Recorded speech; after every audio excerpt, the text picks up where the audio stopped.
Nemu cerita di Facebook yang luar biasa ya teman-teman, mari kita baca bareng-bareng. Dan sebenarnya ini cerita yang kurang baik ya, tapi kita baca dengan niat semoga di luaran sana masih banyak suami-suami yang baik hati, yang tidak suka KDRT, baik secara KDRT verbal, kata-kata, maupun KDRT dengan tangan atau kaki yang maju ya. Semoga ini semua bisa membuat semua laki-laki di dunia menjadi suami yang baik, suami yang soleh, suami yang sabar, dan suami yang royal maupun loyal kepada pasangannya. Dan saya yakin di dunia ini masih banyak suami-suami seperti itu. Dan tugas kita, wahai para perempuan, wahai para wanita yang telah menjadi seorang ibu, didik putra kalian menjadi putra yang baik, putra yang bertanggung jawab, putra yang mampu menahan emosinya untuk tidak menyelesaikan masalah dengan kata-kata yang kasar atau dengan tingkah laku yang kasar. Seperti itu ya, mari kita baca bareng-bareng. Tak terasa air mata ini langsung mengalir baca ceritanya. Zaman sekarang jangan ngemis sama suami minta beli ini itu. Kalau punya suami kayak di cerita ini ngenes banget aku dengernya, kehilangan istri. Usia pernikahan kami sudah memasuki tahun ke-7. Pasang surut ombak badai pernikahan sudah sering terjadi. Tapi syukur semua dapat dilalui dengan baik. 5 tahun pertama menjadi titik terberat ketika kami yang notabene masih pasangan muda belum memahami karakter masing-masing. Aku yang pendiam berbanding terbalik dengan istriku yang gerusa-gerusu dan ceplas-ceplos. Aku yang masa bodoh terhadap omongan orang lain berbanding terbalik dengan istriku yang gampang sakit hati kalau dapat omongan miring sedikit dari orang lain. Dia akan betah menangis berjam-jam karena merasa sakit hati, dan aku hanya mampu membiarkannya. Karena dinasehati atau dibujuk pun istriku akan tetap seperti itu saat mendengar ejekan orang lain. Di tahun awal-awal pernikahan, istriku sering meminta untuk dibelikan baju, skincare, atau sekedar kredit perabotan rumah tangga. Tetangga sering menggosipkan tentang kami, katanya. Walau sudah punya rumah sendiri tapi masih kosong. Ya, aku memang sudah memiliki rumah dari aku masih bujangan. Tapi aku tak pernah menuruti kemauannya. Bagiku, pantang mendengar ocehan tak bermutu dari orang lain. Istriku tetap sering mengeluh ini dan itu, minta ini dan itu, biar dia gak sakit hati dikatain para tetangga. Begitu dalihnya.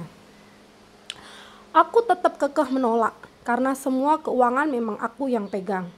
Kalau bukan hal penting, jangan sampai menghambur-hamburkan uang. Itu prinsipku. Hingga akhirnya aku kehilangan istriku. Tidak. Dia tidak meninggal dunia atau pergi meninggalkan aku. Tapi aku kehilangan sosoknya yang ramai. Itu terjadi setelah Ramadan di tahun ke-5 pernikahan kami. Saat itu aku mengajaknya pergi ke pasar untuk membeli pakaian untuk lebaran. Kami sudah lelah berkeliling pasar tapi belum juga mendapatkan baju untuknya. Padahal aku dan anakku sudah dapat beberapa pas pakaian, sampai akhirnya aku lelah dan menyuruhnya mencari sendiri. Kulihat dia ingin mengatakan sesuatu. Kupaksa dia untuk bicara. Akhirnya dia bilang dia hanya ingin baju gamis Levi's. Saat aku mengantar ke tempat yang menjual, aku kaget dengan harga yang disebutkan, Rp300.000. Pikirku jika dibelikan baju lain bisa dapat beberapa pasang. Aku menolak dan mengajaknya mencari baju lain. Dia diam dan berkata kalau sejak gadis dia ingin sekali memiliki baju seperti itu.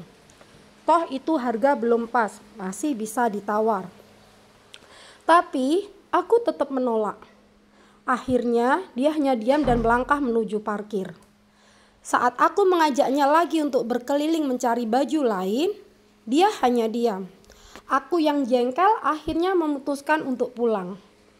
Sepanjang perjalanan, dia tetap diam, tanpa suara. Sesaat, kulirik spion motor. Wajahnya sudah bersimbah air mata. Ada penyesalan di dalam hatiku, tapi sudah terlanjur separuh perjalanan untuk kembali ke pasar. Aku berniat, nanti saja akan kuberi dia uang untuk membeli baju kesukaannya itu sendiri. Beberapa hari berlalu istriku tetap diam. Dia menolak uang yang kuberikan untuk membeli baju kesukaannya tersebut. Bahkan saat hari raya tiba dia pun tak membeli baju baru sama sekali. Dia berubah menjadi pendiam. Meskipun tugasnya sebagai istri tetap dia kerjakan seperti biasa. Mohon maaf ya, saya tertawa, saya digangguin oleh putri saya nih sambil bikin konten sayanya. 2 tahun berlalu sejak hari itu, aku tak lagi mendapati istriku yang cerewet, yang ramai dan yang ceria. Yang ada kini hanya sosok pendiam, irit sekali bicara, tapi masih mengurus rumah tangga dengan baik. Pernah aku memberinya uang dalam jumlah besar untuk membeli apapun yang dia mau. Istriku menerimanya. Namun saat aku kembali dari bekerja, kudapati uang tersebut kembali dalam lemariku, utuh dan tanpa ada satupun terlontar dari mulutnya.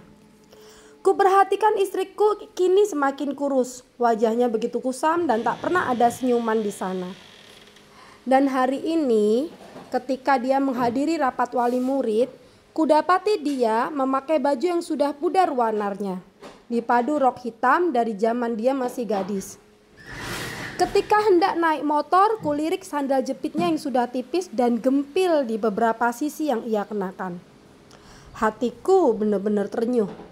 Sebegitu sakitkah luka yang pernah kutorehkan sampai-sampai dia tak pernah lagi memintaku ini dan itu.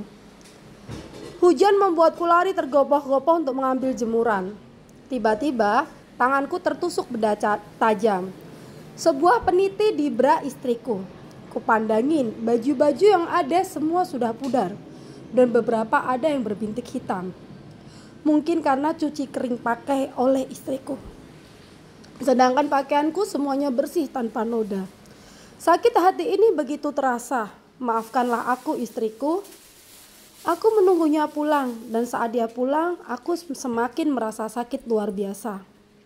Istriku pulang dengan membawa tabungan 20 juta. Diserahkannya uang itu kepadaku. Saat kutanya uang dari mana, dia hanya menjawab, bukankah itu uangmu? Uang yang kamu beri untuk makan aku dan anakku, tapi tak pernah kupakai. Dan aku pun tak pernah mengambilnya untuk keperluanku. Karena aku tahu uang itu terlalu haram jika aku gunakan untuk kebutuhanku sendiri. Jadi ku kembalikan sisa-sisanya, ucapnya dengan beliran bening menyembul di sudut mata sayunya. Semoga para laki-laki tahu betapa berharganya seorang istri, rela meninggalkan ayah ibunya untuk tinggal dengan suaminya. Maka berikan yang terbaik untuk istrimu. Jadi bapak-bapak, dari kisah ini semoga menjadi pelajaran ya. Bagaimana memperlakukan seorang istri dengan baik. Ini diambil dari kisah nyata loh. Jangan sampai istri merasa terzolimi ya. Jangan sampai ada kata-kata yang menyakiti hati istri. Mungkin bapak-bapak sudah mengasih uang kepada istri, tapi pastikan uang itu untuk apa. Bisa saja uang itu habis semua untuk putra-putri bapak sendiri. Ya, bahkan untuk dia sendiri sebenarnya bapak nggak pernah ngasih. Ya, seperti itu. Ini banyak kejadian di luar sana ya. Suami yang ngerasa oh semuanya udah dikasih ke istri, tapi suami lupa. Kadang istri pun mau memakai uang untuk keperluan sendiri itu takut. Jadi dia hanya memakai untuk keperluan putra-putrinya, tidak untuk keperluan diri sendiri. Karena dia merasa kalau dipakai untuk diri sendiri itu akan menjadi haram. Karena tidak ada ridho dari si suami, ya. Jadi mungkin mulai dari sekarang bisa ditanyakan ke istri, apakah sudah memakai uangnya untuk keperluan pribadi beliau? Seperti membeli BH, membeli celana dalam, membeli baju, membeli skincare, untuk pijat, untuk bersenang-senang bersama kawan, ya. Coba ditanyakan kembali. Karena membahagiakan seorang istri adalah kewajiban suami. Dan kebahagiaan istri insya Allah memberikan kemudahan para suami untuk mendapatkan rezeki yang halal. Semoga kisah dari salah satu Facebook ini bisa menjadi inspirasi para bapak-bapak dan bisa menjadi renungan untuk para laki-laki yang mau berpasangan. Wabillahi taufik wal hidayah. Wassalamualaikum warahmatullahi wabarakatuh. Semoga kita semua diberikan keluarga yang sakinah mawaddah warahmah dan pasangan putra-putri kita juga diberikan pasangan yang baik, soleh, loyal, royal, setia. dan mendapatkan keluarga yang sakinah mawaddah warahmah. Amin. Facebook saya ini ya, jangan lupa di follow.